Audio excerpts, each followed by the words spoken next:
Queridos irmãos, queridas irmãs, nós estamos iniciando mais um programa Evangelho por Dentro, o estudo do Evangelho de Jesus à luz da doutrina espírita. E hoje o nosso tema é o tesouro no céu, que está em Mateus, capítulo 6, versículos de 19 a 21. Nós vamos pedir o Márcio para ler o texto para a gente. Não ajunteis tesouros na terra, onde a traça e a ferrugem tudo consomem, e onde os ladrões minam e roubam. Mas ajuntai tesouros no céu, onde nem a traça nem a ferrugem consomem, e onde os ladrões não minam nem roubam. Porque onde estiver o vosso tesouro, aí estará também o vosso coração. Esta passagem, que é uma orientação de Jesus aos seguidores, constitui aquele material divino que ele revelou à terra e exemplificou entre nós. É uma proposta de seletividade no plano das experiências. Ela nos faz recordar, e vai ser bem trabalhada aqui pelo grupo, aquilo que o Paulo escreve: tudo me é lícito, mas nem tudo me convém. Tudo me é lícito, mas nem todas as coisas edificam. E aí nós vamos observar dentro do plano evolutivo que a questão de valor das coisas, ela altera. Por isso nós temos a inteligência. Nós, durante muito tempo, caminhamos em grupo. Isso é um estudo evolutivo. Nós caminhamos que nem manada, né? A gente caminha em grupo, vai fazendo a mesma coisa, obedece só a sistemática instintiva através do desenvolvimento dos 5 sentidos, até o momento em que a gente começa a observar, já tem material bastante dentro daquela base e começa a refletir sobre as coisas, sobre o proveito das coisas, sobre a qualidade das coisas, dos acontecimentos, sobre o papel das pessoas na vida da gente, sobre as situações que nos cercam. E nós passamos então a ajuizar e dar nome às coisas, aí num plano mais individual. Porque é claro que todo mundo sabe que árvore é árvore, sol é sol, lua é lua, isso é genérico. Mas nós temos que descobrir o nosso sol, a nossa lua, a nossa árvore, os elementos que são importantes para a nossa evolução, para a qualificação da nossa vida. Ou seja, quando nós começamos a discernir, tudo muda. Então nós vamos iniciando este programa abrindo para o pessoal trabalhar com a gente aí. Quem quer começar? O espírito Honório Abreu trabalha o assunto no livro O Evangelho por Dentro, no capítulo 8. E também no livro Luz Imperecível, e aí como encarnado, dos capítulos 29 a 31.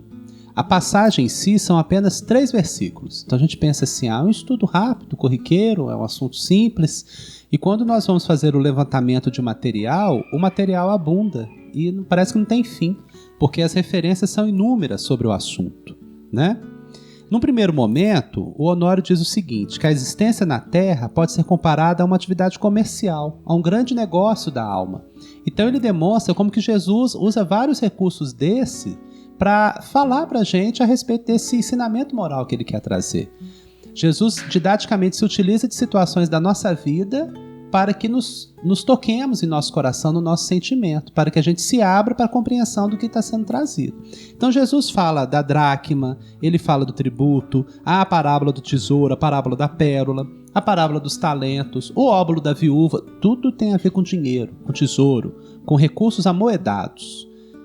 Jesus claramente está falando do aspecto moral disso tudo e de como lidar com esses recursos que ele fala que a existência na Terra pode ser comparada a uma atividade comercial. Então a troca, a permuta, a intercâmbio.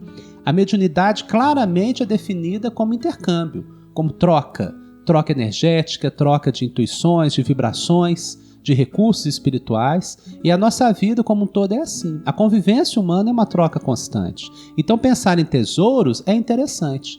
E aí Jesus estabelece, o tesouro não deve ser ajuntado na Terra, ele deve ser ajuntado no céu. No Luz Imperecível, o Honório diz que isso ocorre porque aquilo que eu ajunto ou que eu retenho na Terra, ou seja, no aspecto físico ou na minha vivência humana, puramente humana, em oposição àquela espiritual, aquilo que eu ajunto nessa circunstância pode faltar para o outro.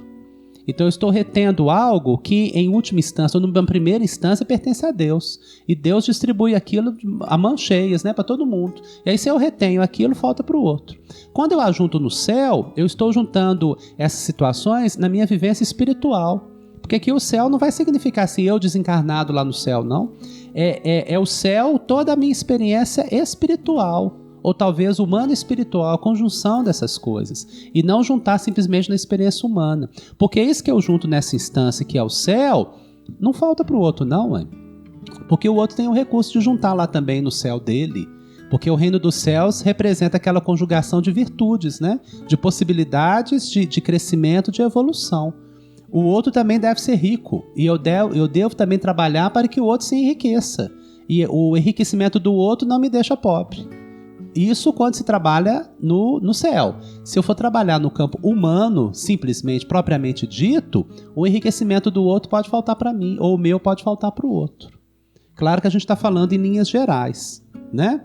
E para estabelecer uma demarcação dessa situação, Jesus apresenta a proposta do coração. E falando que o tesouro, aonde tiver o tesouro, vai estar o coração também. O assunto é tão amplo que, para falar disso, o Espírito Honório vai lá no livro Gênesis de Moisés, e falando algo que o Wagner introduziu aqui o assunto, que Adão ele é capaz de dar nome às coisas, então é a razão que estabelece correlação das coisas, faz separação, faz uma análise, um cotejamento de tudo. Mas logo depois, o texto bíblico fala que Eva é a mãe de todos os viventes. Ela como sentimento, então aí associou com o coração. Se a razão estabelece essa correlação das coisas, o sentimento como que sustenta ou cria fundamentação, porque Eva se torna a mãe de todos os viventes. Então, assim, é para demonstrar como que no campo do sentimento, como que as coisas se enraizam ali, ou se fundamentam a partir do sentimento. Se a gente não cuidar muito bem do sentimento e dessa questão da nossa expressão nesse campo, representado por Eva, o nosso tesouro ele pode estar sendo ajuntado no local inadequado ou se corrompendo de uma maneira que não deveria corromper. Aí já entrando no assunto da ferrugem, da traça e do ladrão, que corrompe o tesouro. Aproveitando a sua boa definição de sentimento, nós notamos que o coração ele funciona, o sentimento, ele funciona como uma usina de produção, porque é a vivência.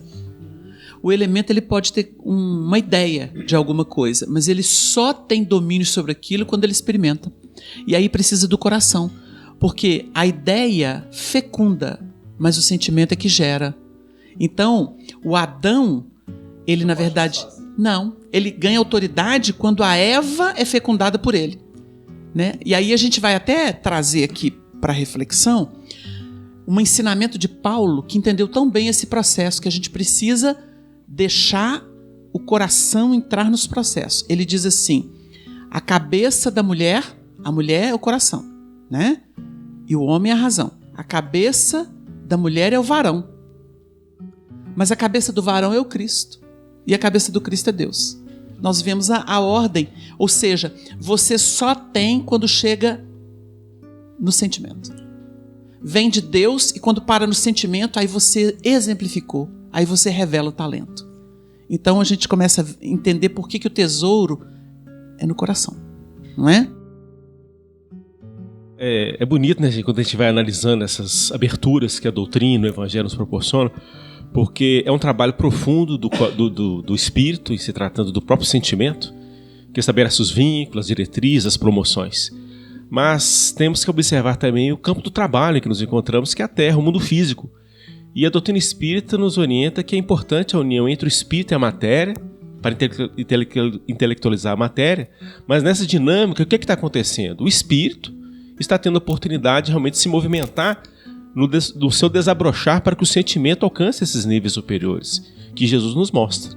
Ele é o guia e modelo da humanidade, então o sentimento, o amor, nas realizações das mais simples, as mais amplas e complexas, vamos ter em Jesus ali a diretriz positiva das expressões do sentimento. Então, quando a gente analisa, a gente observa essas questões, porque de forma alguma ele está querendo mostrar, ele está indo contra ou não validando o processo da vinculação do espírito com a matéria, no plano físico em que nos encontramos, na Terra, né? E vamos perceber que a lei de destruição está presente no Livro dos Espíritos, mostrando para nós as mudanças, as transformações necessárias no processo de desabrochar da criatura.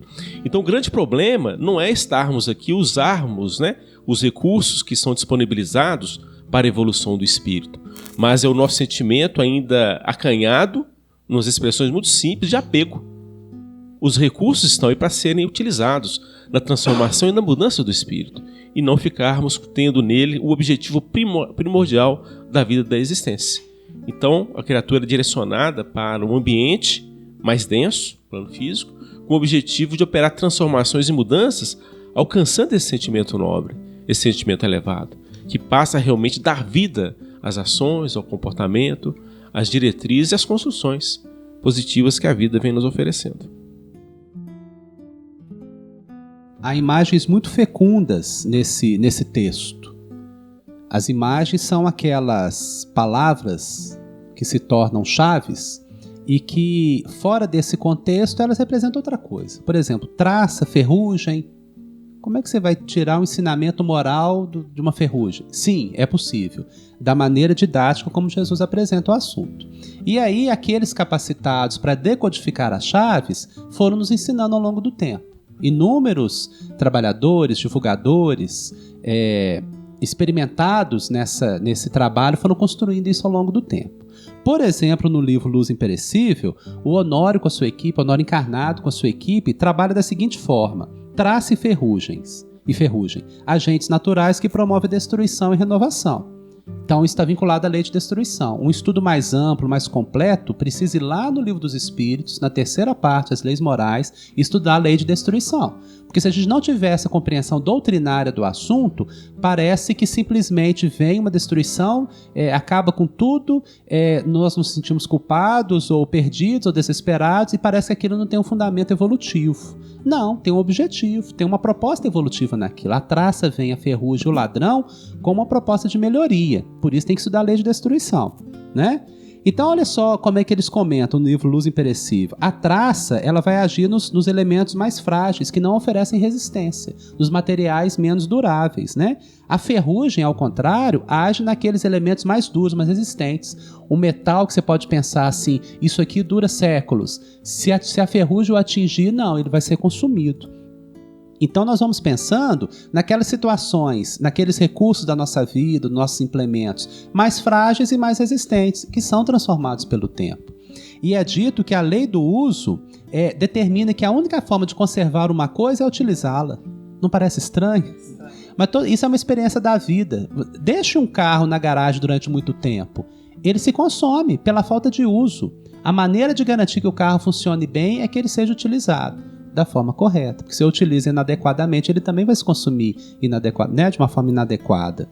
Então, é possível entender essas chaves vinculadas à minha vida, aquelas situações que precisam se transformar. Quando fala do ladrão, é tão interessante a didática do livro que ele apresenta 3 tipos de ladrão, 3 tipos de ladrões. Ladrões externos, os próprios encarnados, ou seja, a situação da vida que vem e me rouba de alguma forma através da ação de alguém, de um encarnado. Os ladrões internos, ele diz que são os reflexos que transformam o uso adequado, desviando finalidades. São as ilusões que salteiam inteligência, na fala de Emmanuel no Pensamento e Vida, que já faz uma associação direta com a parábola do filho pródigo, do bom samaritano. Porque o homem ele foi salteado. Salteadores o atacaram e o deixaram semi-morto. Levaram tudo. Aí nós pensamos nos salteadores internos. São os ladrões internos que roubam a nossa tranquilidade, o nosso equilíbrio. Porque são as ilusões que eu já poderia estar vivenciando de uma outra forma e estou vivenciando de uma maneira materialista ou pelo interesse próprio, né? E por fim, ele fala dos ladrões desencarnados. São as sugestões ou as influências.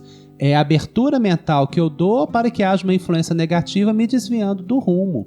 Então, no primeiro momento em que o ladrão, eu poderia pensar apenas naquele que vem e me rouba um recurso amoedado, isso avulta em possibilidades de entendimento, né? Eu preciso ter mecanismos para evitar a traça, a ferrugem e os ladrões. E como a passagem termina falando com o coração, se o equilíbrio, o cuidado com o meu sentimento, com isso eu consigo evitar que esses agentes destruidores tenham esse efeito tão grande. E se ocorrer destruição, que eu me reposicione, caminhando novamente em novas bases.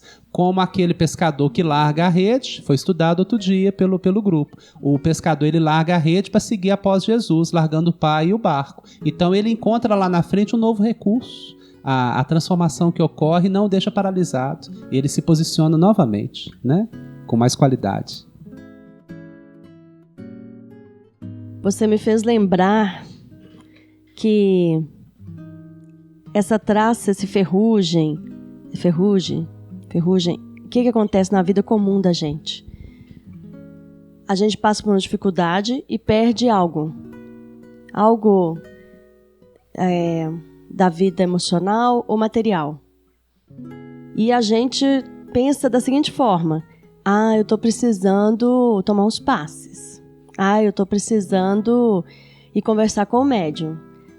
Eu estou precisando ir na reunião mediúnica. Sim, são caminhos legítimos, problema nenhum. O problema é quando a gente coloca isso de forma externa, porque essa traça e esse ferrugem, ele quer nos dizer algo então. Então a gente não achar ruim que eles venham, porque se eles vêm é para nos dizer algo.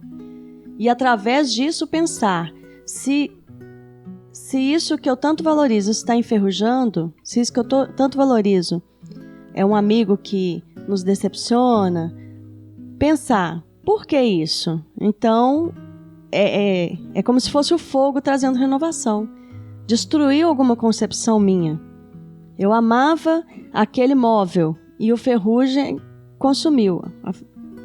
Mas então, o que está querendo dizer isso para mim? O que eu tenho que começar a pensar, então, a respeito disso? Eu tenho que comprar um novo móvel e me apegar a ele, então? É isso? Então, na verdade, quando vem a traça e a ferrugem ou qualquer coisa nossa se desmorona, para a gente ficar atento, o que isso quer nos dizer? Será que eu tenho que ficar apegado a isso mesmo ou eu tenho que transformar esse sentimento e trazer ele para o campo do reino dos céus? Quando a gente reflete sobre ajuntar tesouros no céu onde nada dessas ameaças acontece, eu me lembro muito de um caso que é muito bonito do Chico Xavier, que ele contou para um pessoal que a gente conheceu em São Paulo, em Votuporanga, seu Romeu Grise e sua esposa, Dona Hilda. Esse casal que acompanhou o Chico desde Pedro Leopoldo, eles são descendentes de italiano, né? Ele já desencarnou e o pai desencarnado mandava mensagem através do Chico. Então, era o seu Romeu Grise. Ele contou pra gente, na casa dele, que um dia virou pro Chico e falou assim: Chico, eu fico olhando esse tanto de gente ao redor de você, com tantas necessidades, tantos problemas, e são os encarnados. Eu não sou médium, mas eu imagino que deva ter muito mais do que esse número de pessoas que tem na Terra, de espíritos necessitados atrás de você, por causa da sua condição de médium, de trabalhador do Evangelho. Aí o Chico olhou para ele e falou assim: seu Romeu, Dona Hilda, eu sofri muito com essas requisições. Aí a gente faz um parênteses aqui. Ele escreveu para o presidente da FEB, Vantuil de Freitas, uma carta que depois foi explorada pelo Sueli no Testemunho de Chico Xavier, em que ele disse assim: há dias em que me sinto desencarnar sob a pressão das duas esferas. Aquela sensibilidade incomum do Chico de missionário, vocês imaginem o testemunho dele.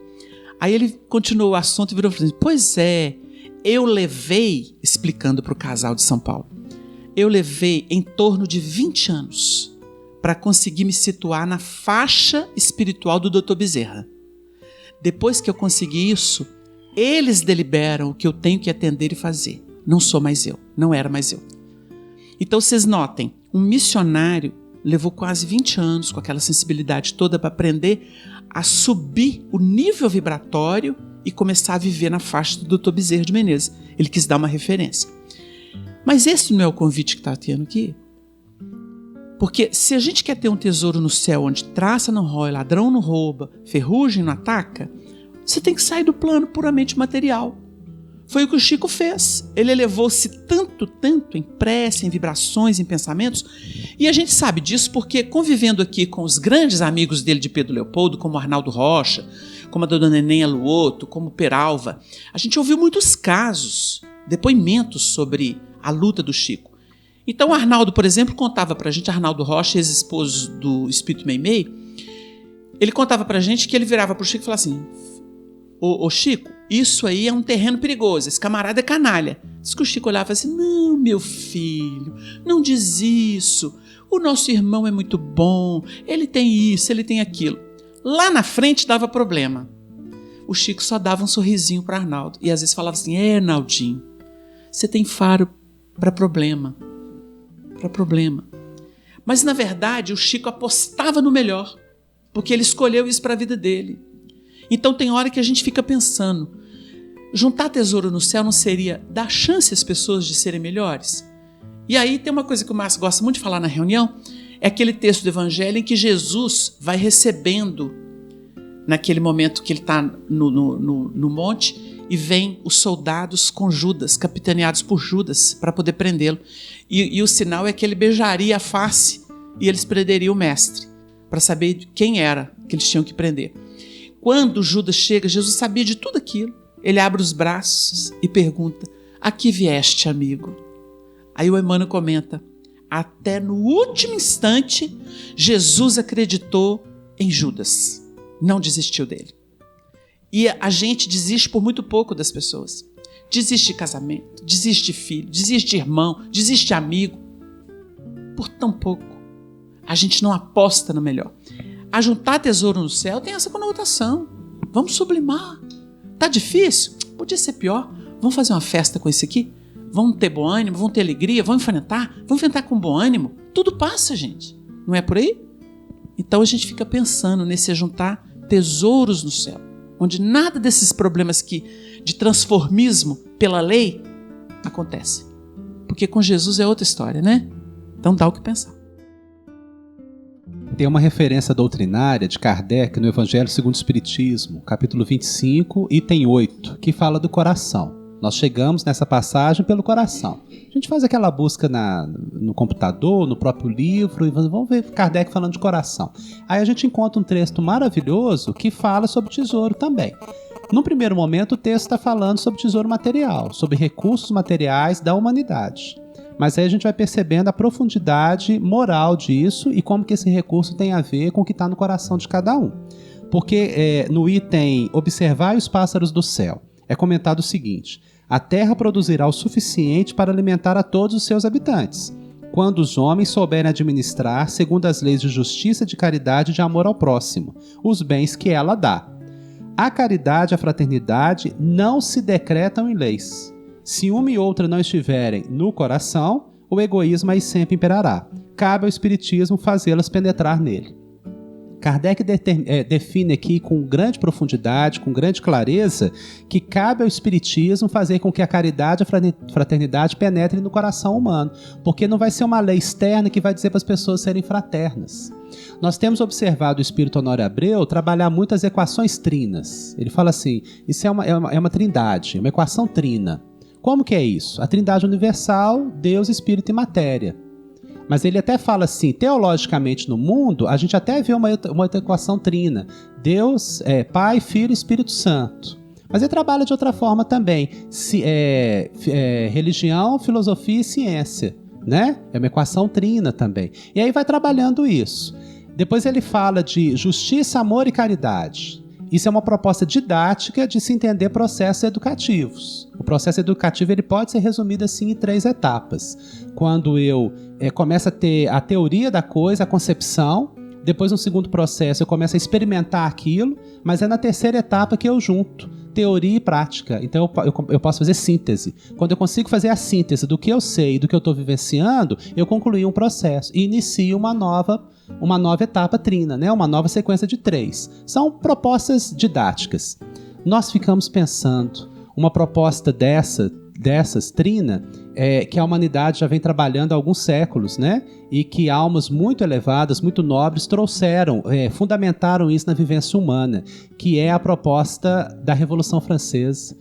Liberdade, igualdade e fraternidade. Quando nós lemos isso aqui, que a fraternidade não se decreta por lei, nós nos lembramos disso. Com certeza, muitos de nós passamos por essas experiências, ou a sociedade hoje tem um reflexo muito grande dessa proposta filosófica, né? A liberdade, ela pode ser decretada por lei. Chega alguém e assina um documento, né? Como a de cara memória Princesa Isabel do Brasil, né? Que decretou liberdades. E foi decretado, pronto. Mas isso não significa que todos vão ter igualdade, porque o Brasil está até hoje tentando trabalhar a igualdade. Todos somos livres, todo mundo é brasileiro e é livre, mas não quer dizer que seja todo mundo igual. Então as propostas sociais, as propostas econômicas, políticas, estão tentando implementar a igualdade para as criaturas. Que todo mundo tenha acesso às questões públicas, né? Que todo mundo tenha os recursos dignos, de dignidade humana. Mas a fraternidade, ela se encontra ainda num outro patamar, porque depois que conseguimos igualdade para todos, ainda fica faltando essa aquisição, essa conquista.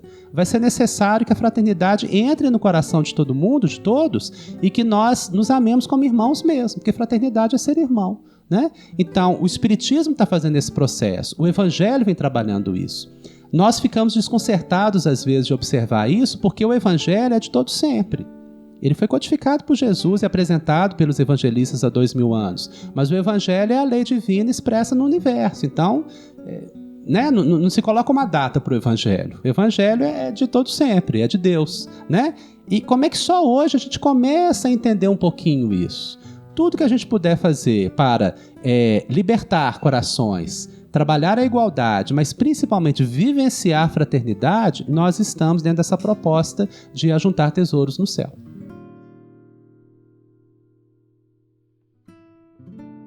Bom, nós estamos aqui caminhando para o final do nosso programa com toda essa riqueza de reflexões e a gente gostaria de considerar este último versículo, porque onde estiver o vosso tesouro, estará também o vosso coração. Nós temos a responsabilidade pelo nosso destino. O Emmanuel tem uma frase que ele diz assim: o pensamento devidamente acalentado tende a expressar-se em ação. Aquilo que eu acredito, aquilo que eu penso, aquilo que eu cultivo, é aquilo que eu vou viver. Isso é o caminho para a gente entender o que Jesus falou. Todos temos uma necessidade muito grande de desenvolver um ideal. O ideal pode ser uma fortuna material, pode ser a saúde física, pode ser o amor, quero vivenciar um amor, pode ser constituir uma família. Tudo isso é respeitável. Tudo isso é respeitável, desde que seja um movimento harmônico.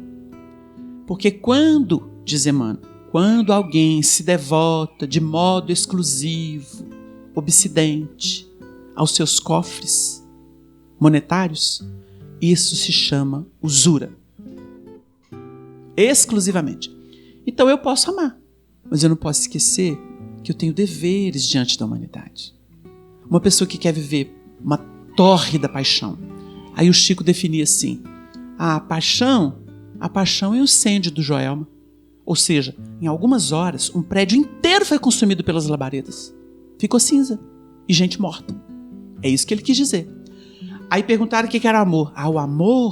O amor é o lume do fogão que faz o leitinho da criança, a comidinha da família. Vocês entenderam? Então a gente vai pensando, o que é o nosso objetivo? É algo que possa me consumir inteiramente? Vivemos uma época de compulsão por compra, por corpo perfeito, e aí vai. Aí a gente pensa assim, esse é o objetivo da vida? É isso que a pessoa quer? Ela vai se consumir naquilo e depois? Aquilo a que ela se entregou é o ladrão, é a ferrugem, é a traça, porque ela fica tão fragilizada que ela é refém. Por que o obsessor chega perto da gente? Porque nós estamos fragilizados. Tem alguma coisa em decomposição, atraem as moscas. As abelhas não vêm em lixo. As moscas. Elas vêm exatamente porque se nutrem daquilo, vão botar os ovos e vai se desenvolver o quê? Tudo aquilo que é pestilencial. Acelerar o processo. O obsessor só encontra a gente porque a gente não anda bem no pensamento e no sentimento. Agora, como é que anda bem no pensamento e no sentimento? Quando a gente está em harmonia. Não é preciso ser Jesus para estar bem, não. A gente pode estar bem onde está. Olha, eu tenho até dificuldade com o meu chefe, mas eu oro por ele, procuro dar um sorriso todo dia, ainda que ele não me dê de volta. Mas estou fazendo a minha parte. Que importa se o outro não ama, se o outro não perdoa, se o outro não aceita? O importante é a gente fazer. No Evangelho está escrito assim, Novo Testamento, de modo que cada um dará conta de si mesmo a Deus. O que nós vamos entender? Eu tenho que fazer. Eu preciso fazer. Jesus, no final de Mateus, tem um diálogo, ou de João, que ele vai discutir sobre o papel de cada um. Aí Pedro pergunta assim, mas por que, João? O que vai ser feito dele? Aí ele responde para Pedro assim, que te importa a ti se eu quero que ele fique? Segue-me tu. Porque João ia ficar, mas eles todos seriam sacrificados. Segue-me tu. Ele deu o recado. Então é isso, pessoal intransferível. Quando a gente vê aqui, onde estiver o seu tesouro estará o teu coração, onde a gente estiver vibrando, interessado, é onde o coração da gente vai passar a experiência. Ela pode ser penosa ou pode ser feliz. A escolha é nossa. Quando a gente resolve adotar, porque não vem por decreto, humildade, que é adaptação, capacidade de adaptar as situações, é aquela adequação, né, que a gente vai conseguindo fazer. Fiz-me tudo para todos. Fiz-me como fraco para os fracos. Tudo para todos, para de alguma forma salvar alguns. É o ajuste, é a humildade de Paulo que ele proclama. Quando a gente consegue isso, a humildade está no coração. E quando a gente consegue olhar o outro com olhos de misericórdia, a caridade vem. Agora, se não compadecer, fica duro, em pedra. E o nosso chamado é para mudar de nível. Nós agradecemos a atenção de todos e pedimos a Deus que abençoe os corações, as famílias, o mundo inteiro. Muita paz para todos. Muito obrigado.